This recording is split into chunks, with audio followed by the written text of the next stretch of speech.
ሰላምና ጸጋ ብዛላችሁ በዓለም ዙሪያ የምትገኙ ቅዱሳን በሙሉ ከኢትዮጵያ ውጭም ከኢትዮጵያ ውስጥም ያላችሁ ውድ የተወደዳችሁ የክርስቶስ ቤተሰቦች በያላችሁበት የእግዚአብሔር ጸጋ ብዛላችሁ። እኔ ወንድማችሁ ዘማሪ ደሜኔ የሰላም ምስክሮች ዓለም አቀፍ ቤተክርስቲያን ከሻሸመኔ ዛሬ አንድ ማስታወቂያ ወደ እናንተ ይዤ መጥቻለሁ። እሱንም ማስታወቂያ ምንድነው ብትሉኝ ከዚህ በቀደም በአይናችሁ ያላያችሁ ወይ በጆሮአችሁ ያልሰማችሁት ነገር ተሰሙታላችሁ ብዬ ነበር። ያው ብዙ ሰው ሰምቷል፣ ብዙ ሰው አይቷል።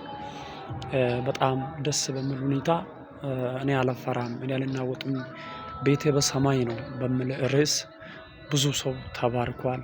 እንዲሁ ከስር ኮሜንት ላይ የጻፋችሁ ሰዎች አመሰግናለሁ፣ ተባርክ ያላችሁ ሰዎች እንዲሁ በዩቲዩብ እንዲሁ በሜሴንጀር እንዲሁ በቴሌግራም እንዲሁ በኢሞ ብዙ ሰዎች ተባርካቸዋል።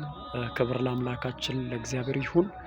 ስለዚህ ዛሬ ደግሞ ያን በተመለከተ ያልሰማችሁ ሰዎችም ካላችሁ ለሌሎች ይህን መዝሙር ድጋሚ ሼር፣ ኮፒሊንግ፣ ሪፖስት እንድታደርጉ ጠይቃችኋለሁ። ሌላውን በመቀጠል እንግዲህ በቲክቶክ ላይ፣ በቴሌግራም ላይ፣ በዩቲዩብ ላይ፣ በሜሴንጀር ላይ፣ በኢሞ ላይ ይህን ድምፅ እየሰማችሁ ያላችሁ ሰዎች ለ25 ሰው፣ ለ10 ሰው፣ ለ40 ሰው ሼር እንድታደርጉ ጠይቃችኋለሁ።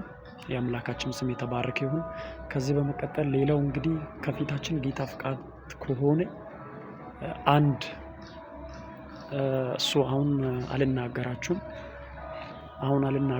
እናንተ ሼር በማድረግ ሪፖስት በማድረግ ኮፍሊንግ በማድረግ በርታ እንድትሉ እንድትነሱ ነቃ እንድትሉ እጠይቃችኋለሁ። እግዚአብሔር ከኛ ጋር ነው። በርቱ። ወዳችኋለሁ። ተባረኩ።